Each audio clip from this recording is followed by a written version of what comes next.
Everybody, it's social media producer Tom Barnes from the WGN Morning News. I'm on top of one of the largest outdoor roof parks in the entire world. I believe it's the largest private rooftop park in the world. And I have the person here to answer all my questions about this rooftop. This is Cheryl. How you doing, Cheryl? Hi, good morning, Tom. Welcome. Thank you, Cheryl. Real quick, explain how you were involved in this project and what do you do? Because you're kind of the person who takes old spaces and turns them into things like this, right? Absolutely. We love to give older buildings a lot of love at Gensler, and that's exactly what we did here with the repositioning of the Chicago Post Office. Yeah, this space is, this is my first time up here, and it's absolutely beautiful. You guys are past the 40,000 plants on the roof, right? Some of them are just being put in as we speak. Yep, we actually ran out of plants, had to put plants on back order, but yes, over 40,000 plants and over 58 species of perennials. And this is all kind of self-contained. You were talking about how it's got its own watering system and everything else, right? It has its own irrigation system. It has its own speaker system. It's really a deck that is to be utilized, up to 24/7 when the population comes back. Oh, really? That's great. Yeah, it's a respite. It's a health and wellness opportunity for tenants. As we were, coming out of COVID, we're looking at health and wellness as a huge factor. People are very concerned about it. And it's no longer an option or a nice to have. It's now an expectation of tenants. And here at the post office, who would have thought when we started in May of 2016 to start to redevelop this site, what would lie ahead of us in the summer of 2020. Right, and talk about timing being perfect for something like this to be finally on the end of being completely finished, right? Yep, we've got the rooftop park here, which will be completed in the next few weeks.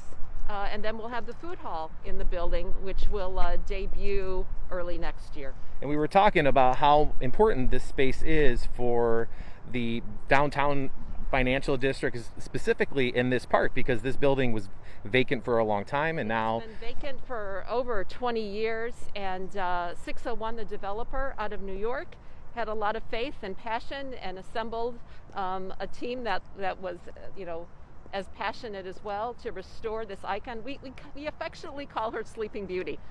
She's this icon that was, I feel like that could be a good metaphor for the entire city of Chicago, right? I think you're right. I think you're right. So here's some of the fun, unique things about this space. This is a pickle court or tiny tennis if you're not really sure. Court, but yeah, and then season. What else do we have going on here? We've got a full basketball court.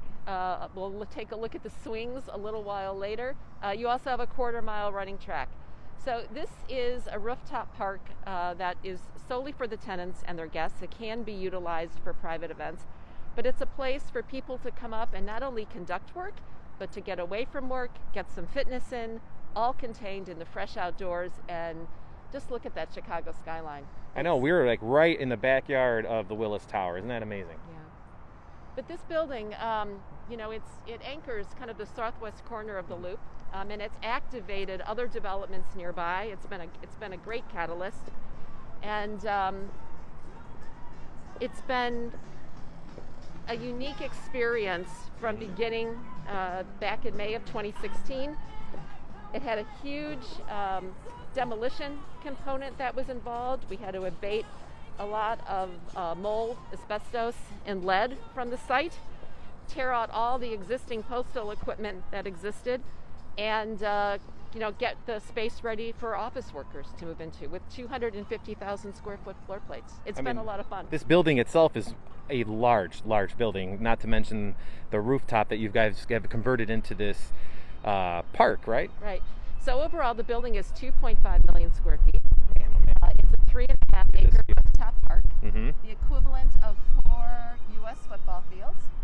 Really? Yeah, it's large. In fact, it was a bit daunting because we came up here and took a look at things. It's like, what do we do with all this space? I imagine 4 football fields big.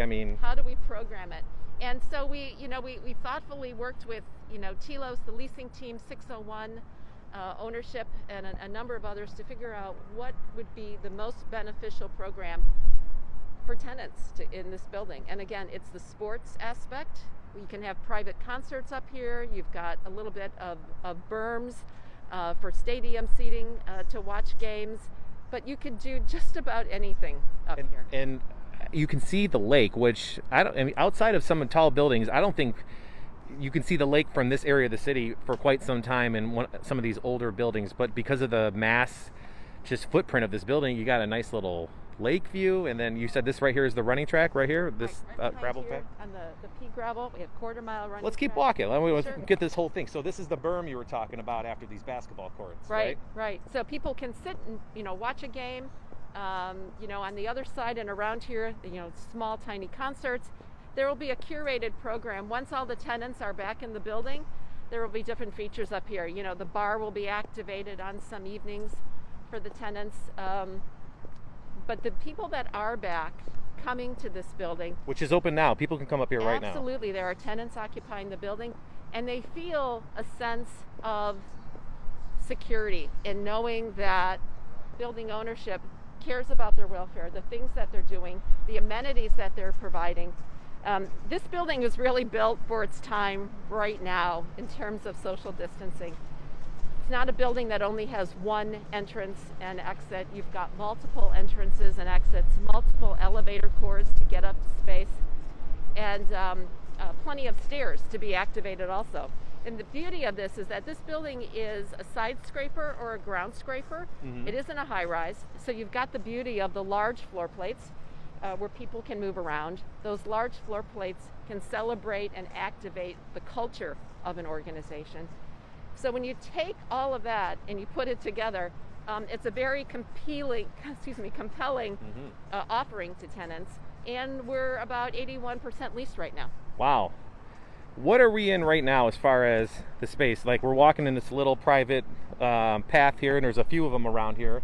You got gravel and it looks like stone, Right. So these are kind of just wandering paths in the nature. Great observation. So the pea gravel is kind of generated as your running track. We have the concrete pavers as more of your general walkways. Mm-hmm.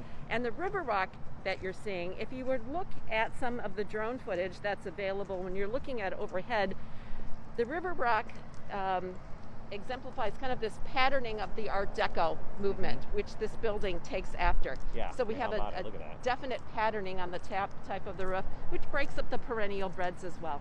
How long have you guys been working on just the rooftop here? Oh, we've been working on the design for the rooftop for a number of years. Last year, though, the contractor really engaged on getting the roof ready. We had to provide additional structure for the building to support not only the concrete pavers and the weight of all the courts, the bar, Mm-hmm. but we also had to reinforce the roof for all of the planting beds as well. And so once that was done, then we came in and we layered in, all the soil beds, got the patterning done. We started to plant last year, right around Halloween, but for those of you who remember, it snowed on Halloween. Yeah, it sure did. I was out in it, so I remember. So we kind of had to put things on hold, and planting started this spring, and we are just totally amazed at how this roof has taken off in the last few months in terms of the growth of vegetation. Nobody had expected that it would look as lush as this at this time of year. I mean, just being back here at the very, what are we, on the north end? We are at the north end. Yeah, of the I mean, bar. it's massive. You wouldn't even know that you're on a rooftop. You feel like you're in a park in the middle of the city. Don't you though? Yeah, it's pretty incredible. And what we have in front of us right now is the bar, which again can be activated for tenants. Tenants can hold their own private parties and events here, or it can be rented externally for private parties. But it's got a full service bar, not stocked right now, but No? full One day though, right? right? Plenty of seating. You've got a sound system. You've got lighting for evening events, and you also have heat lamps. So we were really thinking about taking advantage of the shoulder seasons here in Chicago. I gotta say, this is one of the most unique experiences that anybody could really probably find in Chicago. So, I mean, if you're looking for jobs and you see that the headquarters is located in this building, this is a giant perk for people. It certainly is. Yeah, it's been the differentiator. And also, it's just the love of the history of an old building and how we're playing that history back into its future. For people who want to find out information about the space or renting it, do you have any of that information? Sure, you can contact JLL, which is the property management team, and they will set you up with all the details to host weddings, concerts, you name it. Well, Cheryl, thank you very much for giving me this tour. I really appreciate it. You've done great work. This is fantastic, so thank you. We're glad to have you. Thanks for stopping by. Yeah, no problem. Thank you. I'm going to go for another little walk. All right. Isn't this space outstanding? I mean, this is what makes Chicago, Chicago. Let's just flip this way. You can see that. Look at that. That is the Chicago scene for today. If you have something that you would like me to check out for the Chicago scene, TBARNAS at WGNTV.com. That's TBarness at WGNTV.com. Thanks for watching. Enjoy, and I'll see you later.